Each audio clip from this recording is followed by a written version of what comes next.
ಇವತ್ತಿನ ಕಾನ್ಸೆಪ್ಟ್ ಏನಂದರೆ, ನನ್ನ ಮಗು ಚಿಕ್ಕ ಮಗನಿಗೆ ಒಂದು ಚಿಕ್ಕದಾಗಿ ಕಿವಿಗೆ ಏನೋ ಪ್ರಾಬ್ಲಮ್ ಬಂದಿತ್ತು. ಅದು ನೋಡ್ಕೊಂಡು ಬರೋದಾಗ ಹಂಗೆ ಮಗುಗೆ ನನ್ನ ಮಗಳಿಗೆ ಇವನಿಗೆಲ್ಲ ಒಂದು ಹೆಲ್ತಿ ಫುಡ್ ಪ್ರಾಡಕ್ಟ್ ಮಾಡೋಣ ಅಂತ ಬಂದ್ವಿ.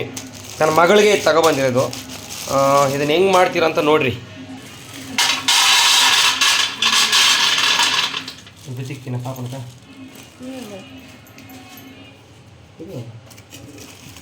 ಕಮ್ಮಿಕು ಈ ರೀತಿ ಚೆನ್ನಾಗಿ ಹುರ್ಕೊಳ್ಬೇಕು ಫಸ್ಟು. ಹಾಂ,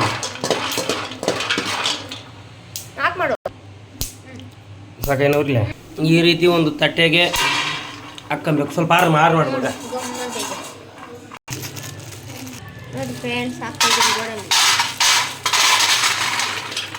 ಸ್ವಲ್ಪ ಇಟ್ಟಿಗೆ ಪಾಪನ್ಲಿ.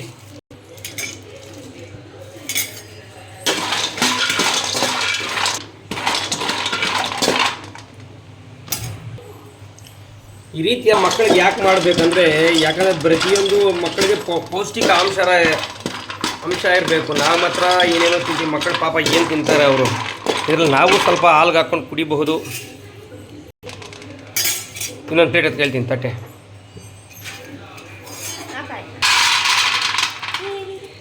ಯಾಕೆ ಇಲ್ಲೇ ಮುಕ್ಕುಳ ಅಲ್ಲ, ಅದು ಇದು ಕಡಲೆ ಬೀಜನೂ ಚೆನ್ನಾಗಿ ಬ್ರೌನಾಗಿ ಉರಿಬೇಕು.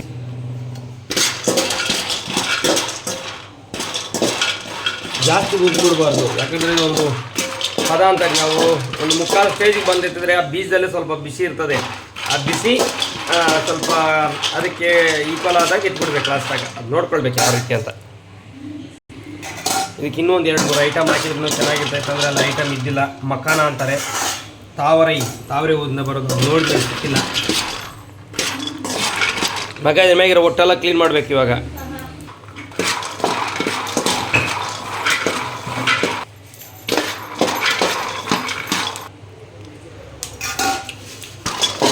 ಕಡಲೆ ಬೀಜನ ಮಾತ್ರ ಸ್ವಲ್ಪ ಡೈರೆಕ್ಟಾಗಿ ಹುರ್ಕೋಬೇಕು, ಯಾಕಂದರೆ ಅದರಲ್ಲಿ ಎಣ್ಣೆ ಅಂಶ ಇರ್ತದೆ.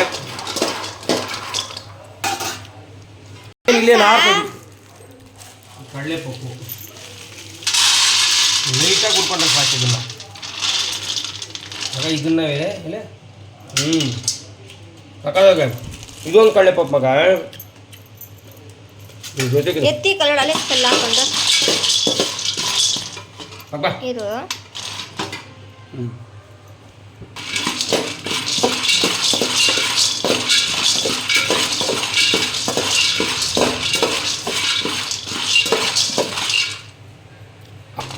ಇದನ್ನು ಜಾಸ್ತಿ ಬೇಯಿಸಬಾರ್ದು, ಲೈಟಾಗಿ ಹಂಗೆ ಬೇಯಿಸ್ಕೊಂಡ್ರೆ ಸಾಕು.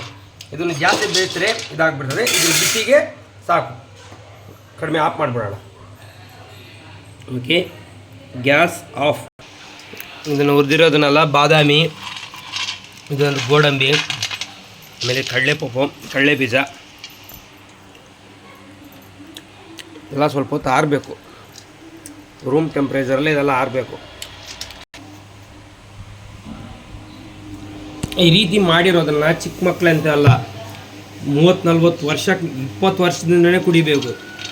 ಇದಕ್ಕೆ ಅಮ್ಮಮ್ಮ ಅಂದ್ರಲ್ಲ ಒಂದು 500 ರೂಪಾಯಿ ಆಗ್ತದೆ ಅಷ್ಟೇ. ಒಂದೊಂದು ಸ್ಪೂನು ಇದು ಅಮ್ಮಮ್ಮ ಇದೆಲ್ಲ ಮಾಡಿಟ್ಕೊಂಡ್ರೆ ಹೆಚ್ಚು ಕಡಿಮೆ ಒಂದು ತಿಂಗಳು 2 ತಿಂಗಳು ಸಹ ಬರ್ತದೆ. ಒಂದು ಗಾಜಿನ ಡಬ್ಬದಲ್ಲಿ, ಗಾಳಿ ಹೋಗಿರೋ ಡಬ್ಬದಲ್ಲಿ ಹಾಕಿಕೊಂಡ್ರೆ ಏನೂ ಆಗೋಲ್ಲ.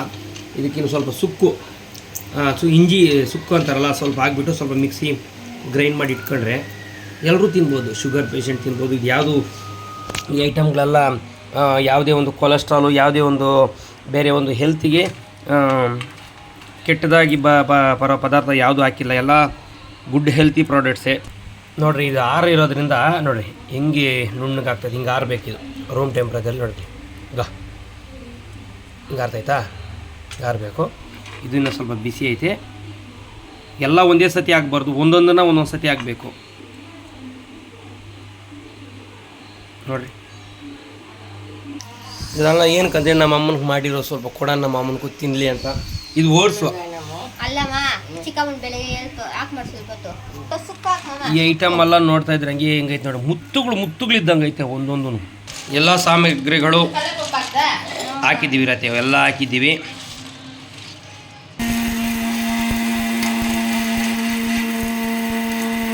ನೋಡ್ರಿ ಮಾಡ್ದಾದ್ಮೇಲೆ ಹಿಂಗೆ ಬರ್ತೈತೆ ಈ ಐಟಮ್ ಎಲ್ಲ. ಕೊನೆಯದಾಗಿ ಇದೊಂದು ಪರ್ಲು ಹೇಳಿದ್ರು, ಇದು ಇನ್ನೂ ಸ್ವಲ್ಪ ಜಾಸ್ತಿನೇ ಇರಬೇಕಾಗಿತ್ತು. ಸದ್ಯಕ್ಕೆ ಇವಾಗ ನಾವು ತಗೊಬಂದ್ವಿ. ಇದೇ ಫಸ್ಟ್ ಟೈಮ್ ಮಾಡೋದ್ರಿಂದ ನಾವು ಸ್ವಲ್ಪ ಅಪ್ಡೇಟ್ ಆಗಬೇಕು ಇನ್ನು ಮುಂದೆ. ಯಾಕಂದರೆ ಇದು ಹಲವಾರು ಪದಾರ್ಥಗಳಾಗಿದ್ದು ಸ್ವಲ್ಪ ವೈಟ್ ಕಲರ್ ಎಳ್ಳು ಆಗಿದ್ದು ಸ್ವಲ್ಪ ಟೇಸ್ಟ್ ಬರ್ತದೆ, ಸ್ವಲ್ಪ ಹುರಿದ್ಬಿಟ್ಟಂದ್ರು. ನೋಡಿ ಇವಾಗ ಸ್ವಲ್ಪ ಯಾಲಕ್ಕಿನೂ ಸ್ವಲ್ಪ ಆ್ಯಡ್ ಮಾಡಿದ್ವಿ, ಸ್ವಲ್ಪ ಗಮ್ ಅಂತಿರಲಿ ಅಂದ್ಬಿಟ್ಟು. ಇದು ಬಂದ್ಬಿಟ್ಟು ಗಸಗಸೆ. ಈ ಗಸಗಸೆ ಎಲ್ಲ ತಿಂದರೆ ಸ್ವಲ್ಪ ಚೆನ್ನಾಗಿ ನಿದ್ದೆ ಬರ್ತೈತೆ. ಯಾಕಂದರೆ ರಾತ್ರಿ ಹೊತ್ತು ಶುಗರ್ ಪೇಷೆಂಟು ಮಕ್ಕಳು ಸ್ವಲ್ಪ ಹಠ ಮಾಡ್ತಾರೆ. ಇವಾಗೆಲ್ಲ ಸ್ವಲ್ಪ ಗಸಗಸೆ ಇನ್ನೂ ಸ್ವಲ್ಪ ಒಂದು ಅರ್ಧ ಸ್ಪೂನ್ ಒಂದು ಸ್ಪೂನ್ ಎಲ್ಲ ಆ್ಯಡ್ ಮಾಡಿ ಈ ಪೌಡ್ರನ್ನೆಲ್ಲ ಒಂದೇ ಒಂದು ಸ್ಪೂನ್ ನೋಡು ಇಷ್ಟು ಮಾತ್ರಕ್ಕೆ ಹಾಲಲ್ಲಿ ಹಾಕ್ಬಿಟ್ಟು ಸ್ವಲ್ಪ ಚೆನ್ನಾಗಿ ಕಾಯಿಸ್ಬಿಟ್ಟು ಕುಡಿದ್ರೆ ಹೆಂಗಿರ್ತೈತೆ ಅಂತ ರಿಸಲ್ಟ್ ಹೇಳ್ತೀವಿ ರೀ. ಇದು ಬಂದುಬಿಟ್ಟು ಸುಕ್ಕು. ಇಷ್ಟು ಟೇಸ್ಟ್ ಮಾತ್ರ ಏನಕ್ಕೆ ಆಗ್ತಾಯಿದ್ದೀವಿ ಅಂದರೆ ಇದು ಸ್ವಲ್ಪ ಹೊತ್ತು ನಾವು ಇಡೋದ್ರಿಂದ ಇದರಲ್ಲಿ ಈ ಫಂಗಸ್ ಅಂತಾರೆ, ಇದೆಲ್ಲ ಏನು ಬ್ಯಾಕ್ಟೀರಿಯಾಸ್ ಆಗಬಾರ್ದು. ಹಲವಾರು ಇದ್ಗಳನ್ನು ನೋಡ್ತೀನಿ. ಸುಕ್ಕಕ್ಕೆ ಮಿಂಜಿಯ மருந்தும் இல்லை, சுப்பிரமணியனுக்கு மிஞ்சிய கடவுளும் இல்லை ಅಂತ தமிழில் ஒரு பழமொழி இருக்குது. இதனால் நாம் சுக்கு என்பது நம்ம உடம்பில் இருக்கிற வாயு, பித்தம், கவத்தை எல்லாமே சுக்கு, மிளகு, திப்பிலி இதெல்லாமே எடுக்கும். அதில் முக்கியமானது இந்த சுக்கு. அதனால தான் இந்த சுக்குவை போடலான்ட்டு. ஏன்னா நாங்கள் இப்போ தான் ஃபஸ்ட் டைம் பண்ணிட்டு இருக்கிறோம். இது கொஞ்சம் நாங்களே கொஞ்சம் போன அப்டேட் ஆகி கொஞ்சம் இன்னும் கொஞ்சம் என்ன சொல்கிறது, இன்னும் கொஞ்சம் பல்வேறு ஹெல்த்தி ஃப்ரூட் எல்லாம் மிக்ஸ் பண்ணி சாப்பிட்றதுக்கு. இதெல்லாம் பாருங்கள், கிட்டத்தட்ட ஒரு 6 லிட்டர் போஸ்ட்டு போன்மீட்டான போனால் இதெல்லாம் பார்த்தீங்கன்னா ஒரு 1.5 கிலோக்கு மேலே இருக்குது. இதுக்கு நம்மளுக்கு செலவு இப்போ ஆயிருக்குதுன்னு பார்த்தோன்னா ஒரு 500 ரூபா ஆகுதுன்னு வச்சுக்கோங்க. ஏன்னா 200 ரூபா கோடம்பி, 200 ரூபா இது என்னது முந்திரி, அப்புறமா கடலை கொட்டை இதெல்லாம் சரி ஒரு 600 ரூபாய் ஆயிருக்கான்னு வச்சுக்கோங்க. இதே நம்ம போய் கடையில் பூஸ்ட் வாங்கினா உண்மையில் சொல்கிற குவாலிட்டியை கொடுக்க மாட்டான், வெறும் சர்க்கரை. எத்தனையோ நாட்டில் அந்த பூஸ்ட்டு இதெல்லாம் தடை பண்ணியிருக்காங்க. ஏன்னா ஏதோ ஒன்று நம்ம கண்ணுக்கு தெரியாத ஒரு பொருளை போட்டு கொடுக்குறான். இதே ஒன்று நம்ம கண்ணுக்கு தெரிஞ்ச மாதிரி நம்ம குழந்தைங்களுக்கு நம்ம வீட்டில் பண்ணி கொடுக்கறதுனால மிகவும் சுவையாகவும் ஆரோக்கியமாகவும் இருக்கும். சுவை என்றதை விட ஆரோக்கியத்துக்கு தான் நான் மிகவும் முக்கியத்துவம் கொடுக்குறேன். நல்லா இருக்கும். இதுக்கு நாட்டு சக்கரை கொஞ்சம் போட்டு குழந்தைங்களுக்கு கொடுக்க ಸ್ಪೂನ್ ನಾವು ಹಾಕಿರೋ ಪದಾರ್ಥಗಳನ್ನೆಲ್ಲ ಒಂದು ಬಾಂಡ್ಲಿಯಾಗಿ ಹಾಕ್ಕೊಂಡಿದ್ದೀವಿ.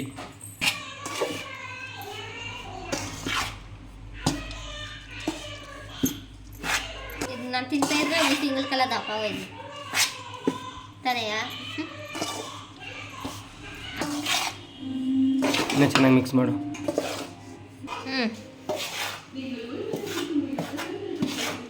ಎಲ್ಲ ಸಾಮಾನುಗಳನ್ನ ಮಿಕ್ಸ್ ಮಾಡಿ ಇದಕ್ಕೆ ಆಮೇಲೆ ವೈಟ್ ಕಲರ್ ಎಳ್ಳು ತಗೊಬರ್ತೀನಿ ಏನೇ ಅದನ್ನು ಸ್ವಲ್ಪ ಹುರಿದು ಪೌಡ್ರ್ ಮಾಡಿ ಹಾಕ್ಬಿಡ್ಬೋದು.